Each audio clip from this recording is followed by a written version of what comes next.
Eu fico muito feliz de nós estarmos iniciando esse trabalho aí em Luanda, Angola, nesta tarde de quinta-feira. Hoje é dia 25 de fevereiro de 2021 e nós estamos transmitindo, então, esta aula. É uma aula inovadora, é uma aula que já traz tendências para o ano de 2022, não apenas pelas eleições autárquicas aí na África, e especialmente em Angola, mas também aqui no Brasil nós teremos as eleições em 2022, eleições presidenciais para deputado, e aí em Angola também nós teremos aí entre junho, julho e outubro estas eleições para alcaidias e também para a presidência do país. Nós estamos bastante habilitados a falar sobre eleições autárquicas, porque nós já participamos em 2017 em Portugal, onde as eleições autárquicas lá também acontecem, e eu sei que aí em Luanda e em Angola pode seguir o mesmo padrão acerca do que vai ser mais ou menos as regras eleitorais. Porém, o que foi me pedido aqui é exatamente um tema bastante peculiar nos dois países, que é exatamente o tema que nós tratamos sobre quais as possibilidades ou os erros que nós poderíamos cometer, os mais comuns nas eleições, durante a participação das eleições. Então, eu tenho certeza que o José Pedro, o nosso amigo que nos convidou para participar desse workshop, ele já deve ter falado muito a respeito deste tema e principalmente na questão do que nós falamos acerca de marketing político. Existe sim uma possibilidade de nós cometermos muitos erros. Pois não, José Pedro? Doutor Gilberto, está conseguindo me ouvir? Sim. Eu queria também, antes de tudo, antes do doutor avançar, agradecer por esta disponibilidade, por brindarmos com esta informação que antes ouvimos e temos assistido os vídeos pelo YouTube, pela Academia Mapa do Voto. Hoje temos essa honra de poder interagir com o doutor e ouvirmos, questionarmos e sentirmos essa presença virtual, mas que parece uma presença física.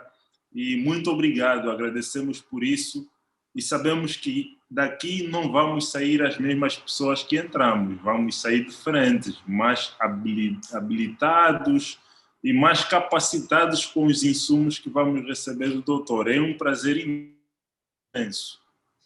O prazer é meu, muito obrigado pelo convite, José Pedro, e tenho certeza que essas suas palavras se concretizarão ao final do nosso encontro, porque também esta é a nossa luta incessante em passar conhecimentos, em trabalhar numa questão de integração, e melhor ainda entre dois países, né? Fico muito feliz pelo convite, muito obrigado. Tem autárquicas aqui que vão já depois buscando outros contatos para ver se a gente traga o doutor aqui para assessorar os próximos encontros e campanhas e atividades, mesmo já presencial. Este é o nosso desafio, e eu tenho certeza que também a pandemia ela vai acabar por nos permitir, né, que possamos sair daqui, possamos ir por outros locais, para que a gente possa fazer essa integração e transferir know-how e conhecimento. Muito obrigado mais uma vez. Muito obrigado. Então, okay. Doutor, está bom. Então, vamos lá. Bem, nós, por iniciativa, então, do José Pedro, que comanda esse time, esse grupo que aí está, a gente vai tentar mostrar para vocês muitas coisas que já são de conhecimento mundial, mas as soluções são locais. Então, muita situação mais ou menos igualitária em diferentes países, com diferentes tipos de eleição, mas as tendências de resolvê-las são exatamente as mesmas. Por isso, esta nossa participação aí em Angola, nós teremos também algumas pessoas da Academia Mapa do Voto que estarão acompanhando também este nosso trabalho. Alguém queria fazer alguma pergunta, por favor? Sim, doutor. O doutor tem como me permitir para que eu possa gravar? Eu já estou gravando aqui. Se você quiser, não tem problema, mas eu já estou gravando aqui. Eu passo para o Zé Pedro, tá bom? No final. Ok. Muito bem. Então, dando início a essa abordagem acerca de tudo o que nós estamos participando em pleitos eleitorais dos mais diferentes, nós sabemos que os erros são praticamente comuns.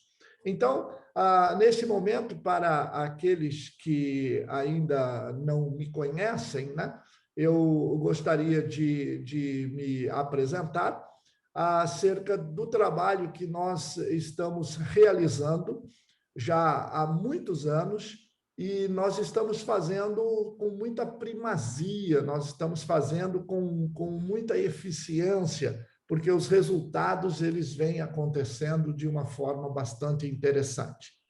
Nós produzimos a Academia Mapa do Voto, eu e o Marquinhos hoje, que está comigo fazendo toda a parte de conteúdo e etc., nós trabalhamos para já o ano de 2022, as eleições aqui no Brasil e também aí em Angola.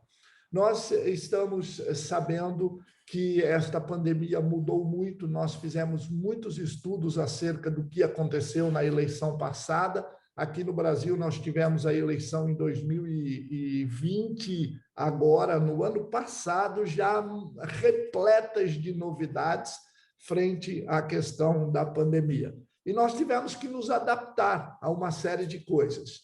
Mas o que não mudou praticamente? Bem, não mudou a questão de fake news, não mudou a questão de planejamento, não mudou a questão de integração com o eleitor e mudou, sim, a parte de visitas, a parte de aconchego com o eleitor, aquele contato presencial. Isso fez com que muitos candidatos acabassem por não conseguir permitir estar mais próximo por não ter a atuação da internet. Então, a internet veio completar e veio subsidiar esta falta daquele contato presencial. Imaginem vocês aí que normalmente tem comícios, normalmente tem uma série de atividades presenciais com os candidatos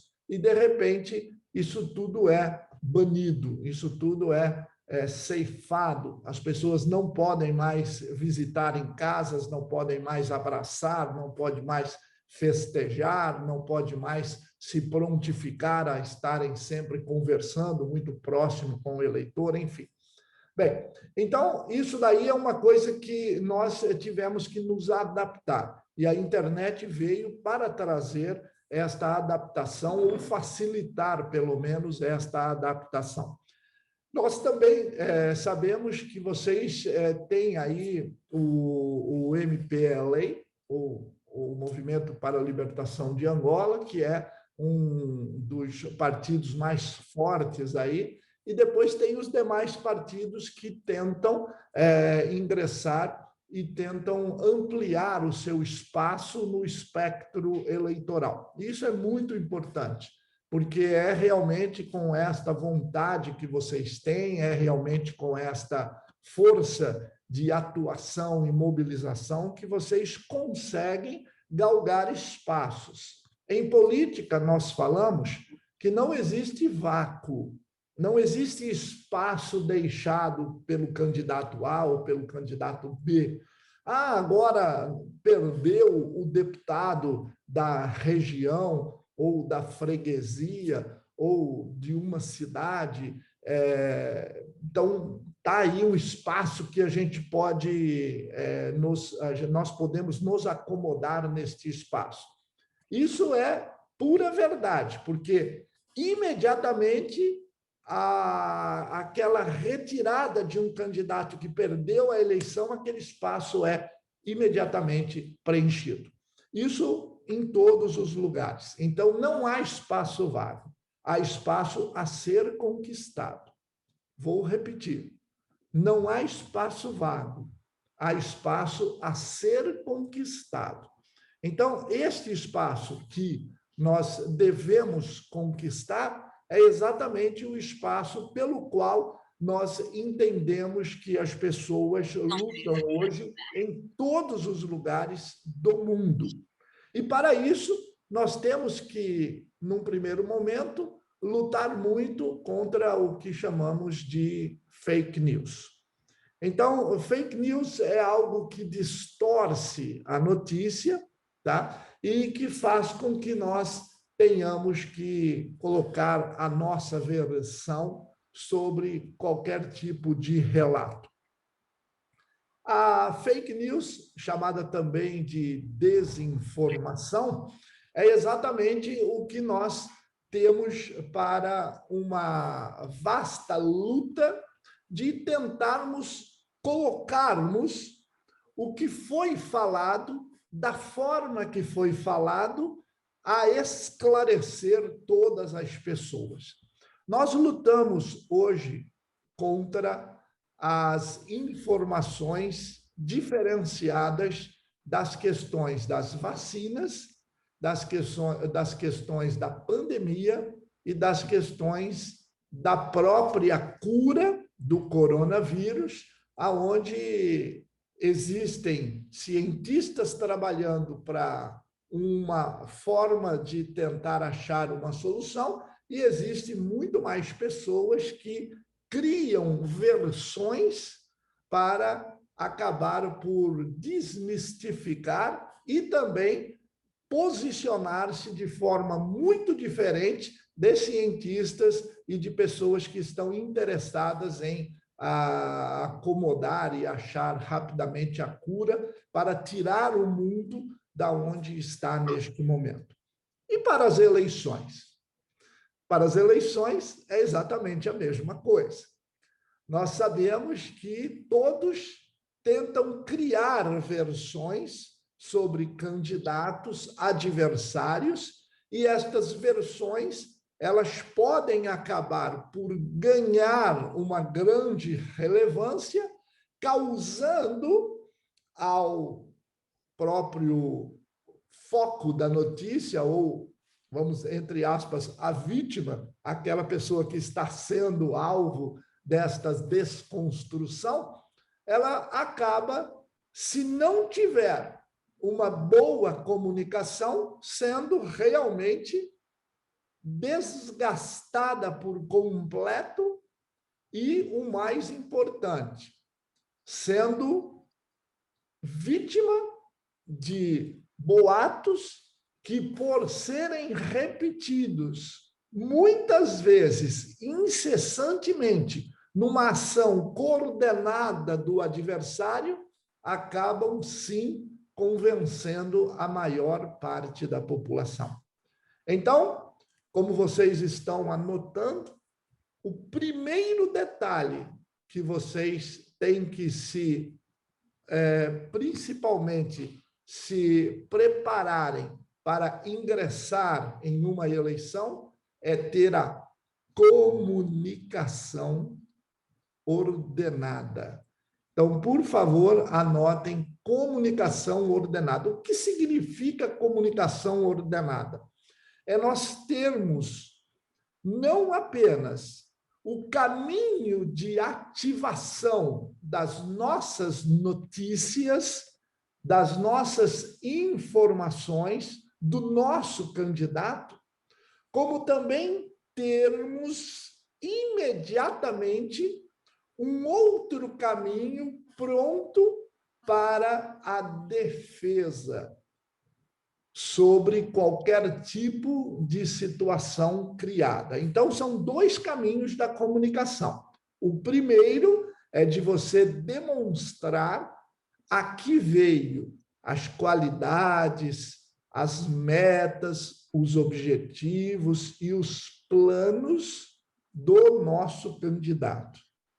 O outro é nos defendermos do que possivelmente poderia ser algo em que as pessoas criassem qualquer tipo de versão.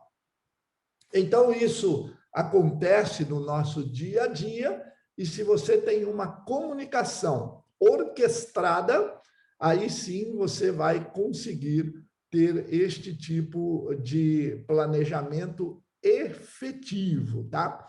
Então, veja, para que isso aconteça, o que é que nós sugerimos num primeiro momento? Na sua comunicação, você tem que trabalhar com todas as frentes, tá? Você tem que ocupar todos os caminhos, todos os meios, todos os veículos. Ora, mas aqui em Luanda nós não conseguimos ter a rádio que fale ou que propague as questões positivas do nosso candidato. Aqui no Brasil também. Muitas pessoas que têm nos dado as informações de que em determinados locais o candidato adversário ele acaba por ter um domínio sobre os veículos de comunicação, não permitindo assim que os adversários tenham espaço para colocar as suas ideias. Isso acontece aí e acontece aqui também. Depois nós temos a condição de medir a questão da opinião pública, e que eu vou falar acerca disso em breve.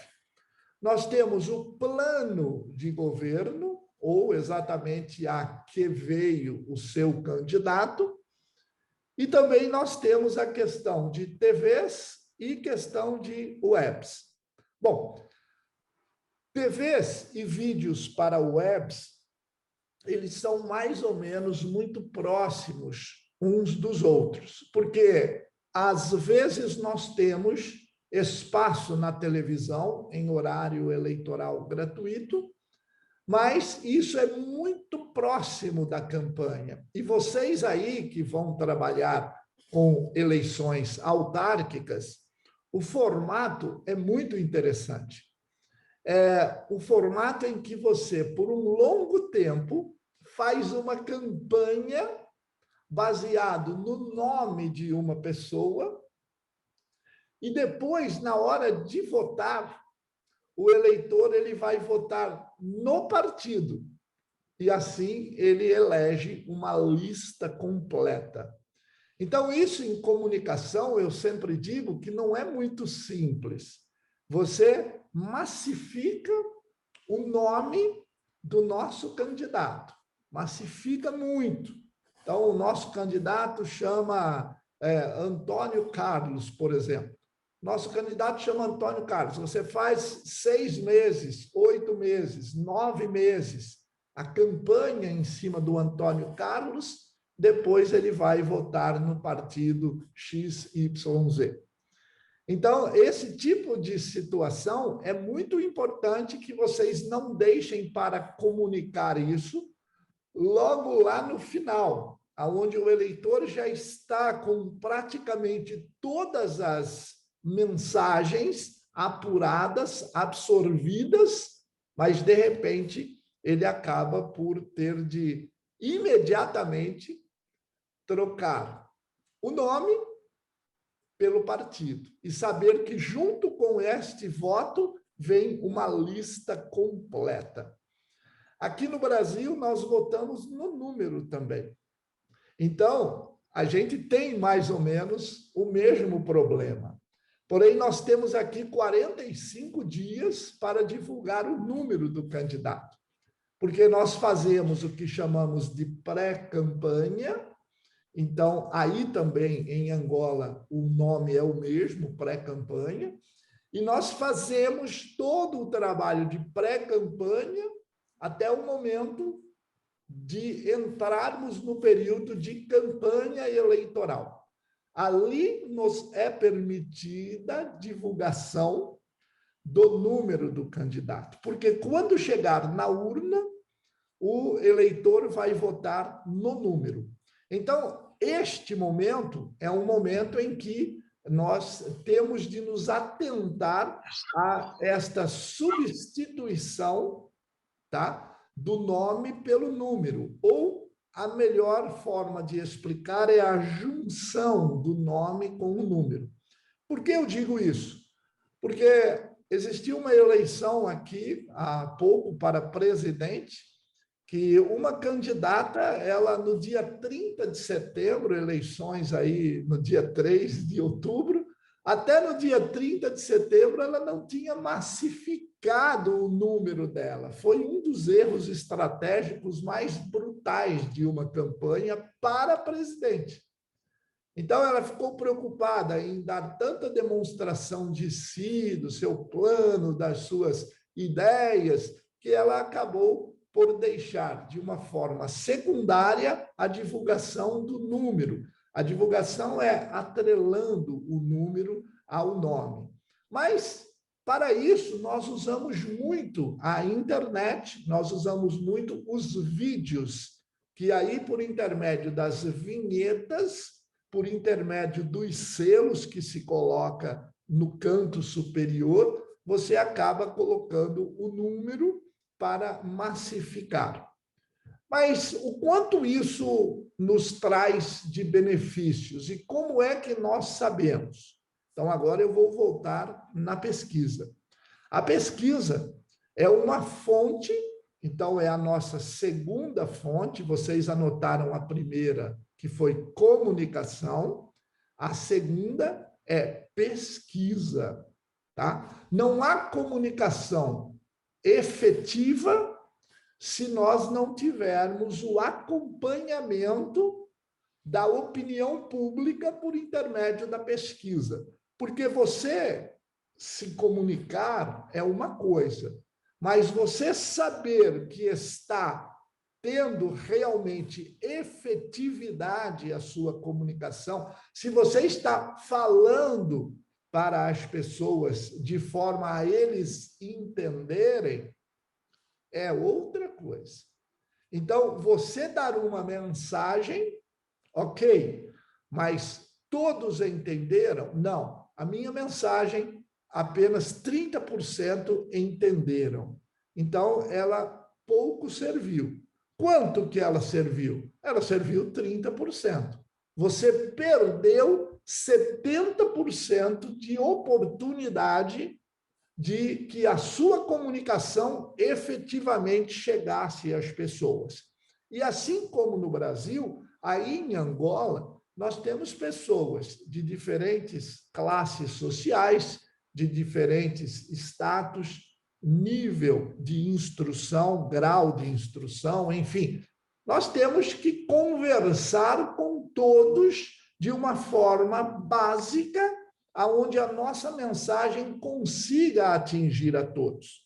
Nós, neste momento, aí em Luanda, vocês que estão participando deste seminário, os nossos amigos do Mapa do Voto também, nós sabemos que existe uma diferenciação na busca pela informação. Foi como José Pedro falou na abertura. Poxa, a gente vai sair daqui diferente de como nós entramos. E está correto isso. Nós sabemos que a instrução, que a informação nos modifica, nos faz crescer a cada minuto. Se ao final desta nossa aula vocês tiraram 2% do que eu falei, já está ótimo. Mas o eleitor, em determinado momento, ele precisa ser impactado pela maior quantidade de informação possível que nós possamos passar a eles durante todo o período de campanha. Então, antes de mais nada, é importante vocês saberem que o que não se pode medir não pode se gerenciar.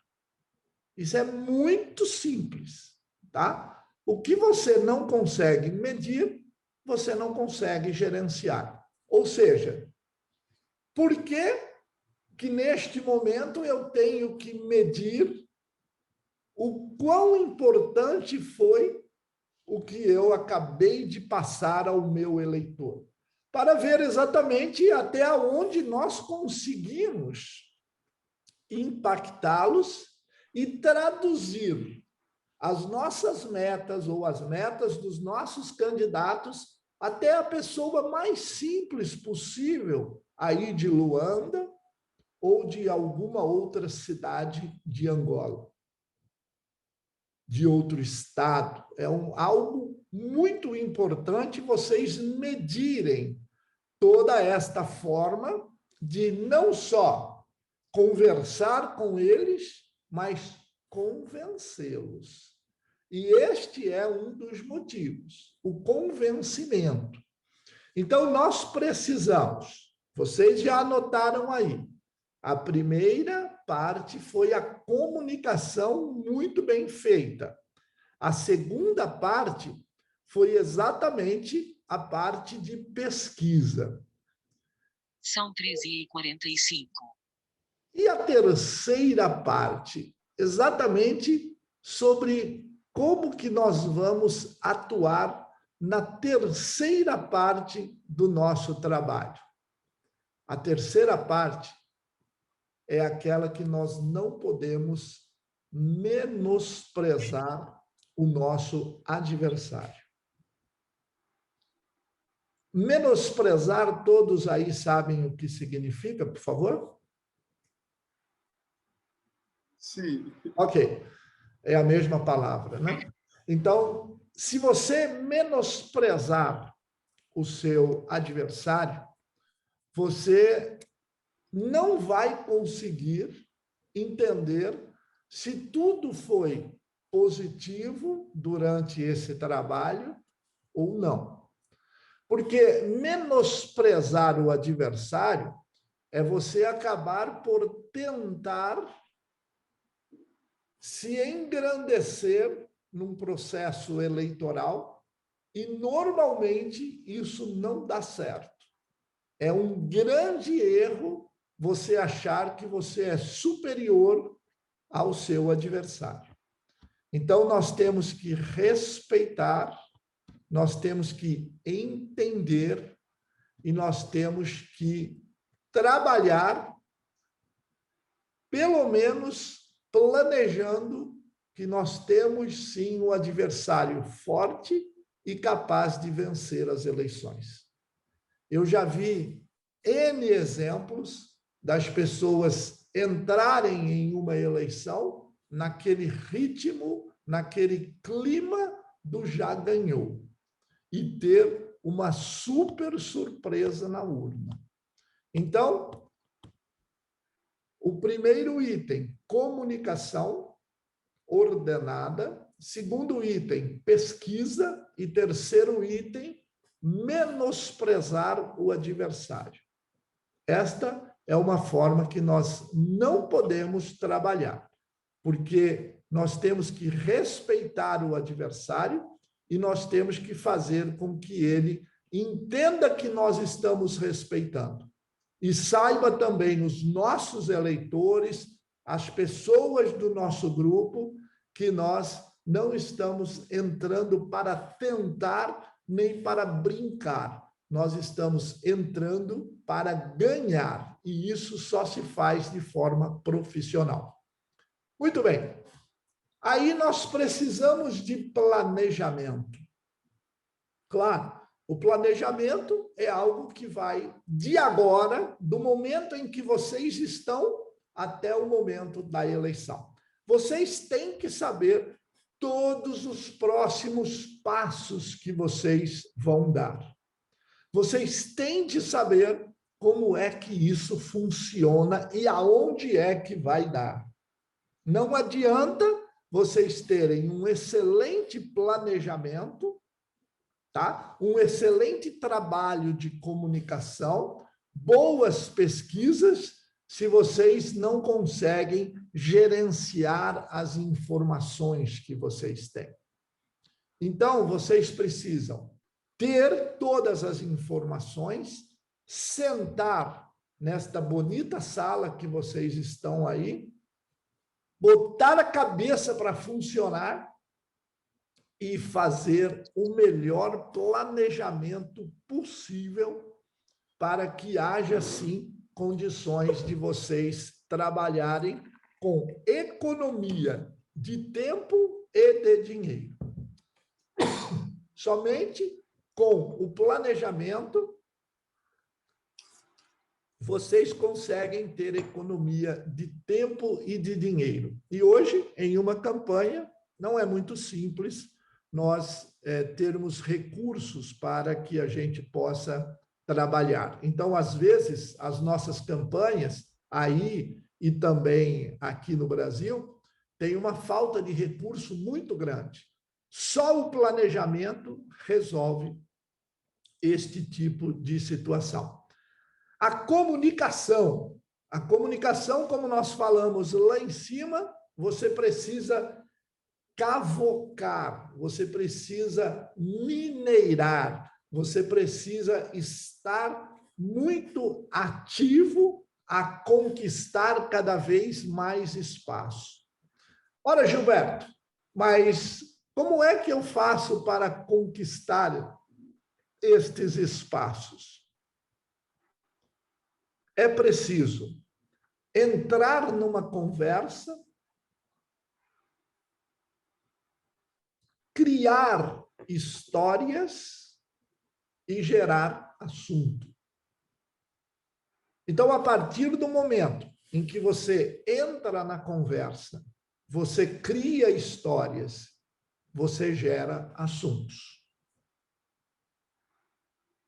Então, nesse momento, é o momento de você participar com essa escavação de espaço da comunicação. Não é muito simples, não é muito fácil, é um desafio, mas deve ser realmente ativado, deve ser realmente colocado em situação onde a prioridade de você ampliar o foco de atuação por intermédio da sua comunicação perante a comunidade é muito importante. Ora, aqui nós fazemos visitas, a gente vai para a casa de todo mundo, a gente faz encontros, a gente faz grandes comícios. Eu já vi comícios daí de Angola, assim, gigantescos, palcos enormes, etc. E é assim mesmo que funciona.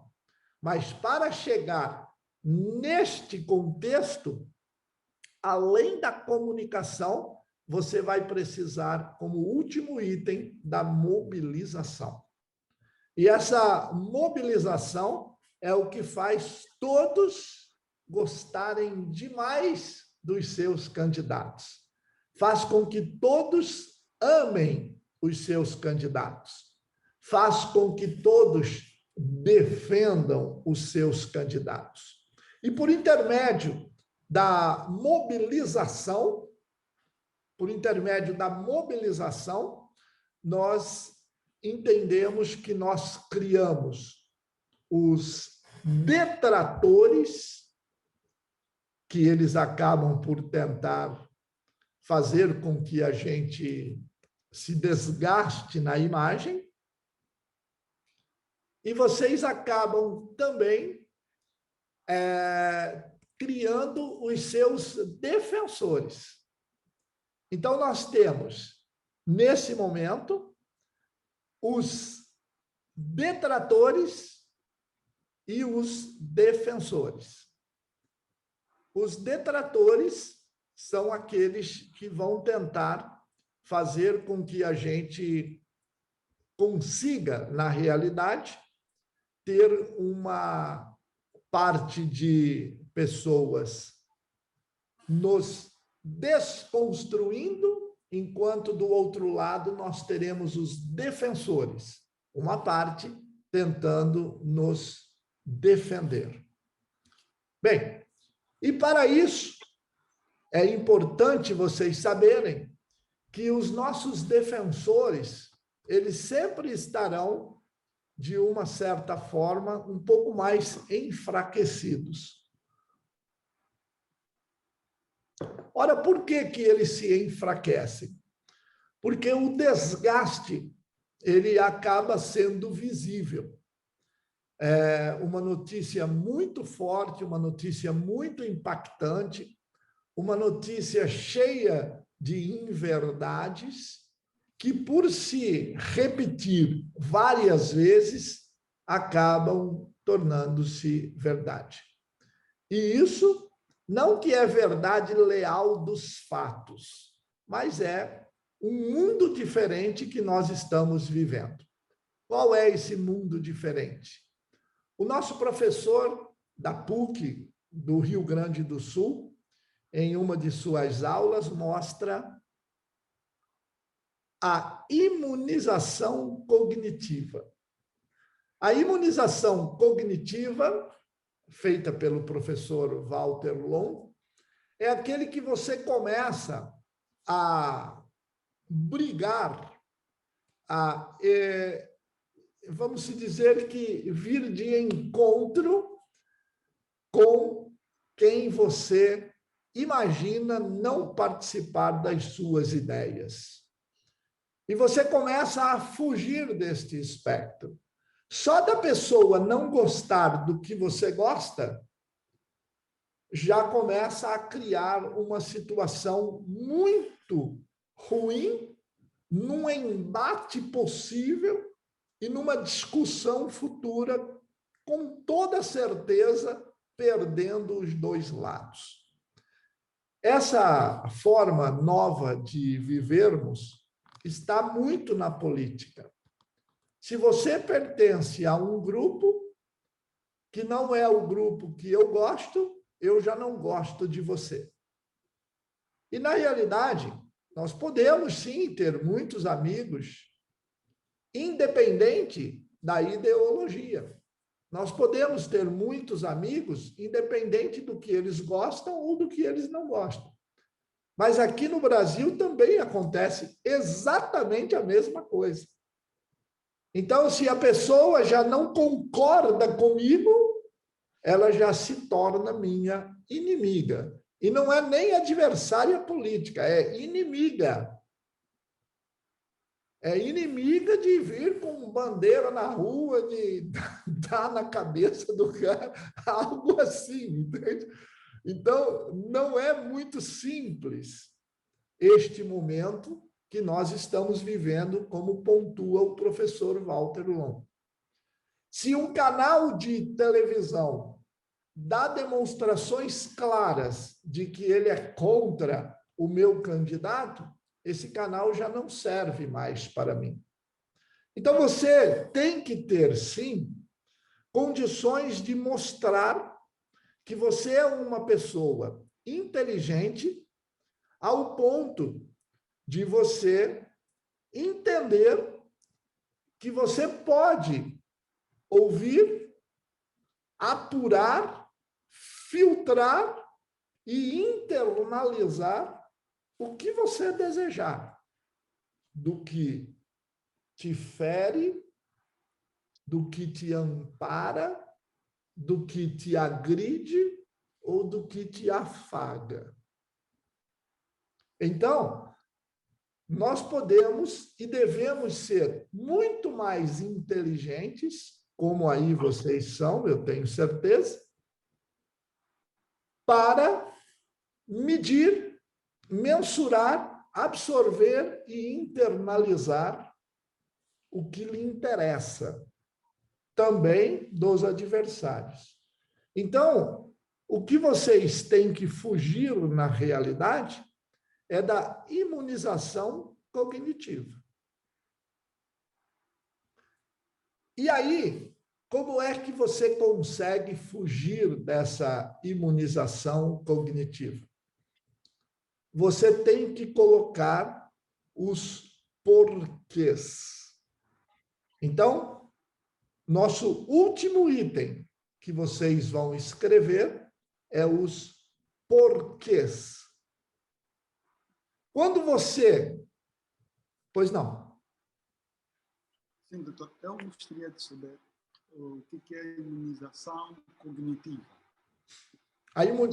Ok. A imunização cognitiva é quando você se distancia de algo que você não gosta. E você acaba trazendo muitas pessoas para este momento com você. Ou seja, você começa a não participar de grupos sociais que você entende que eles são ferrenhos idealizadores de algo que você não idealiza, que é diferente da sua concepção. Você começa a não assistir mais a televisão, que você acaba por imaginar que ela é contra o que você pensa.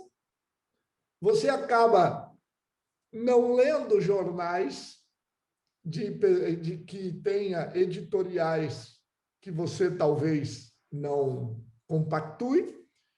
E outro momento da imunização cognitiva é você começar a bloquear ou deletar pessoas das suas redes sociais que, por um motivo ou outro, acabou dando uma opinião contrária, falando alguma coisa, criticando, não aceitando críticas. Você começa a criar essa imunização cognitiva, ou seja, você começa a se distanciar daquilo que pouco lhe interessa ou que te critica. E numa eleição, nós não podemos ter esta posição. Nós não podemos ser radicais ao ponto de dizer assim, olha, eu não vou mais ouvir, não vou mais ler, não vou mais assistir alguma coisa do meu adversário. Porque você está fazendo automaticamente uma imunização cognitiva sua, deixando de participar de parte do processo eleitoral. Ficou claro? E para isso, nós precisamos intensificar pelos porquês. Nós precisamos entender e ter respostas de todos os nossos porquês. Você tem que perguntar sobre os porquês. Você tem que saber sobre os porquês. Você tem que buscar informações sobre os porquês. E só os porquês nos dará, com toda certeza, algo que vai fazer com que nós ampliemos a nossa vista ou o nosso prisma de análise da situação eleitoral. Só você tendo os porquês, você vai entender. Vou dar um exemplo. Por que aquele candidato está na nossa frente? Por quê? Por que aquele candidato começou já muito na frente? Por que nós não crescemos do jeito que nós planejamos? Por que as pessoas não estão compartilhando os nossos posts na internet? Por que a nossa fanpage não está ganhando mais curtidas? Por quê? Por quê? Por quê? Por quê? E, para finalizar o nosso encontro, eu vou dar um exemplo para vocês sobre os porquês. E este exemplo continua do nosso professor Walter Longo. Isto é uma locomotiva e que tem a bitola nos Estados Unidos de 4 pés e 8 polegadas e meia. Ora, por que esta é a medida da bitola dos trens dos Estados Unidos? Por quê? Por que ela mede exatamente isso? Não tem uma medida diferente. Então, se você for buscar saber, você vai verificar que as bitolas de 4 pés e 8,5 polegadas, elas vêm de um número que é o número da bitola das ferrovias inglesas. E, óbvio, como os americanos acabaram por absorver esta condição de tecnologia e fizeram muitas importações de lá, da Inglaterra, a bitola veio do mesmo tamanho. Ok. Então, da Inglaterra para cá, ficou a mesma medida. Mas por que os ingleses usavam esta medida? Porque as empresas inglesas que construíam os vagões eram as mesmas que construíam as carroças. E antes das ferrovias se utilizavam o mesmo ferramental para construir as rodas das carroças. E acabou as rodas das carroças originando o tamanho da bitola dos trens de hoje nos Estados Unidos. Ora, mas por que a roda da carroça era desse tamanho? Bem, era porque a medida de 4 pés e 8,5 polegadas era a distância entre as rodas que deveriam seguir certamente, corretamente, nas antigas estradas da Europa, que tinham a medida de 4 pés e 8,5 polegadas. Mas por que essas estradas tinham esta medida? Porque as estradas foram abertas pelo antigo Império Romano, quando os seus começavam a conquistar outros territórios, e a medida foi baseada nas antigas bigas da Europa. Ora, mas por que as bigas tinham esta medida? Porque ela tinha que acomodar 2 cavalos ao mesmo tempo na mesma biga. Ora, mas e o que isso tem a ver com o mundo moderno? Veja, o ônibus espacial americano Space Shuttle utilizou 2 tanques de combustível sólido, tá? Que são fabricados pela Chilcot em Utah. Mas aí, os engenheiros, na realidade, que os projetaram, queriam fazê-lo muito mais largo, porém tinham a limitação dos túneis das ferrovias por onde eles seriam transportados. E aí, o tanque de combustível não passava no túnel se ele fosse maior do que os que até o momento estavam sendo produzidos. Isto agora, para lançamento do último ônibus espacial no Cabo Canaveral, em Houston, nos Estados Unidos. O tanque de combustível tinha que ser do tamanho que passasse no túnel da rodovia que trazia da empresa, da indústria fabricante desses tanques, em Utah, para Houston, no Cabo Canaveral.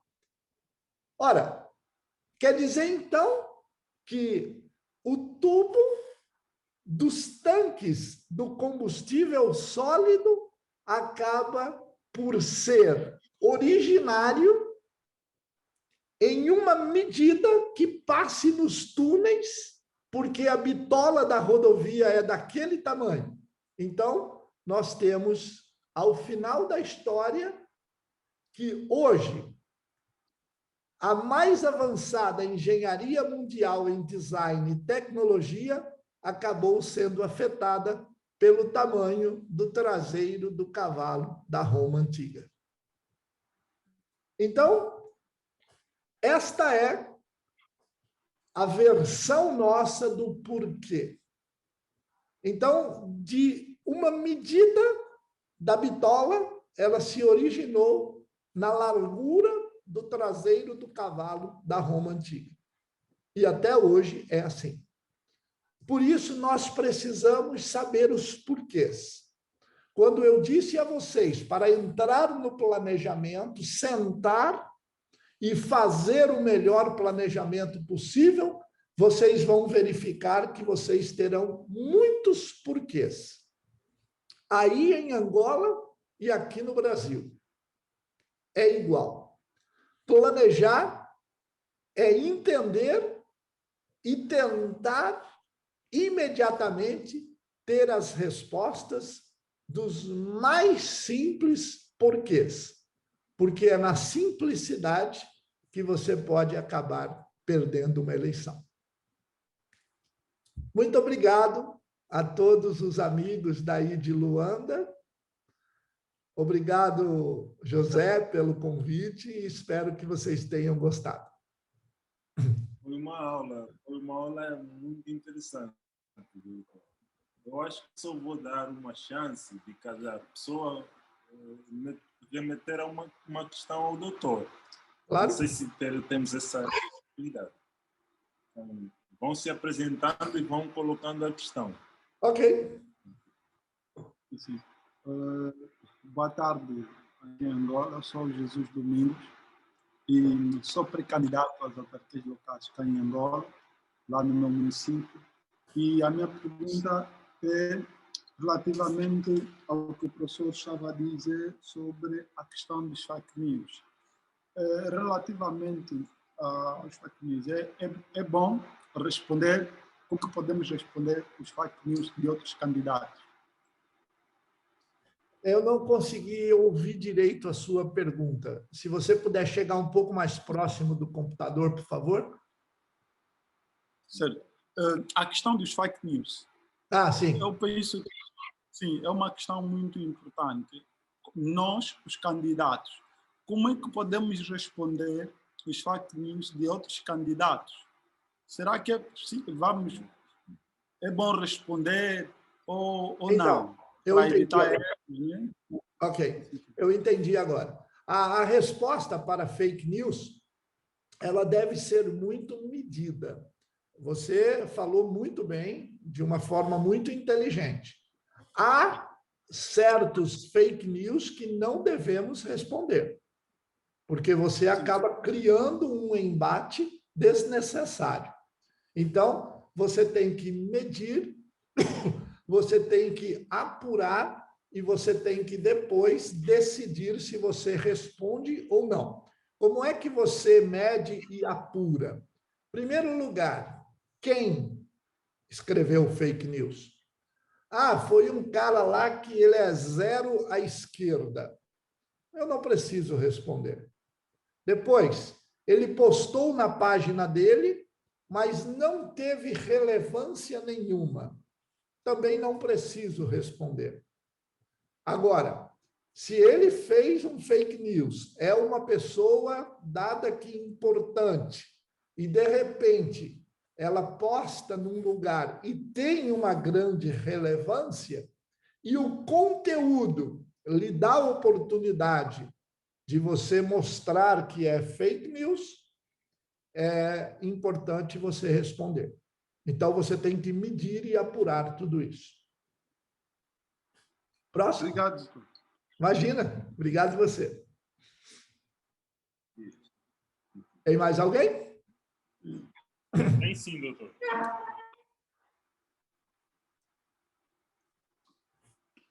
Boa tarde, doutor. Boa tarde. Chamo Alberto Alcides.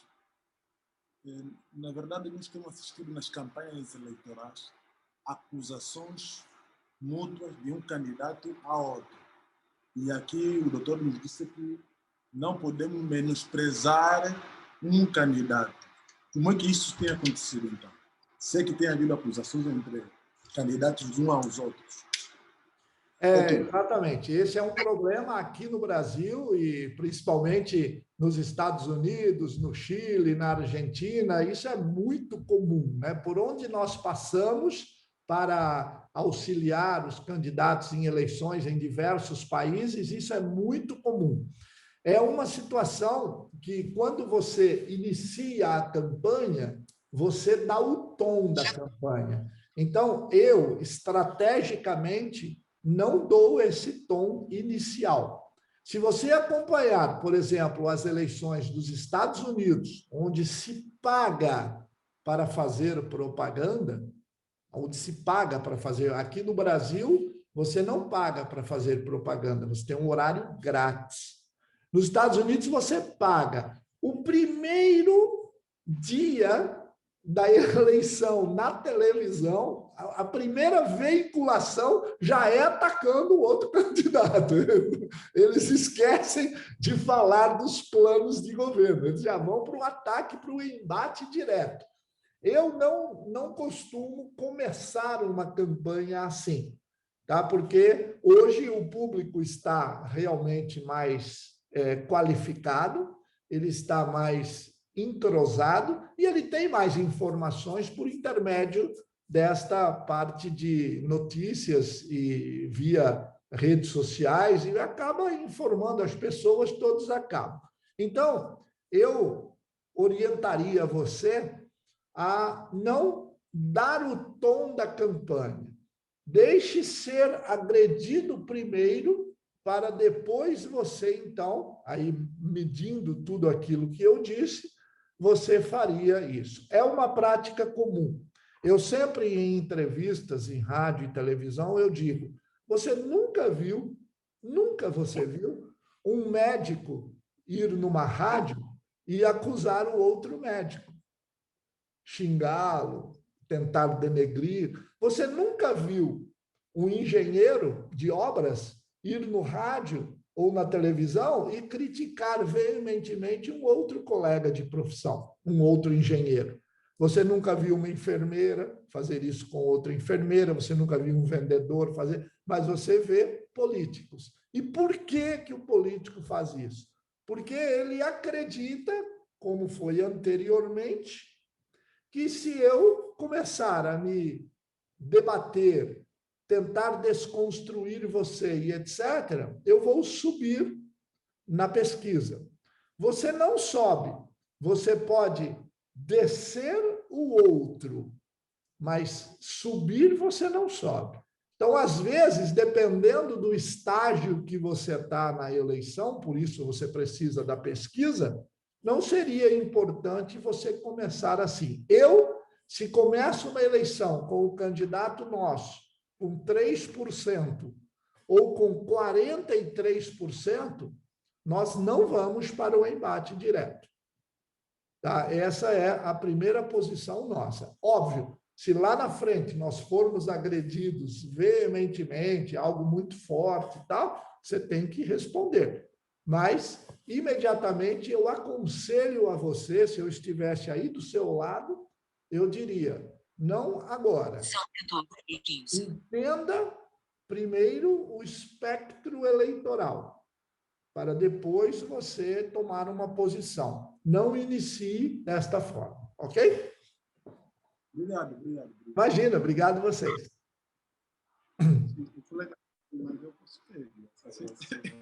Sim. Doutor, muito Você já é obrigado. a terceira pergunta aqui, hein? Aqui no Brasil, a gente fala que o cara que tem 3 perguntas, ele pede música num programa de televisão. Bem, doutor, na verdade, quero agradecer pela forma como o doutor está a explicar. Isso é ser muito importante. Nós não queremos cair nos mesmos erros que os políticos da geração anterior caíram. Por isso que levanto-me para poder questionar mais uma vez ao doutor relativamente aos principais erros de uma campanha eleitoral. Eu sei que é importante em política adiantar-se e prever para poder agir melhor. Qual é o conselho, por exemplo, que o doutor pode nos dar para um candidato, um pré-candidato às eleições autárquicas, a forma como deve fazer o planejamento da sua pré-campanha? Então, essa é uma resposta muito longa, porque ela não é faça isso ou faça aquilo. O planejamento envolve muitas coisas, né? Então, O planejamento envolve desde a imagem pública, a imagem pessoal e a imagem política de um único candidato. Como é que você começa tudo isso? Você começa pelo briefing de campanha. Então, eu vou pegar o José, que está aí do seu lado, e vou transformá-lo em um candidato. Como que eu faço o planejamento da campanha dele? Então, primeiro eu preciso ter uma leitura completa da vida pregressa do José Paulo, do José Pedro, para eu poder iniciar o planejamento. Não é criado daqui, ou não é eu escrevendo aqui, passo para você, ó, faça assim, que não.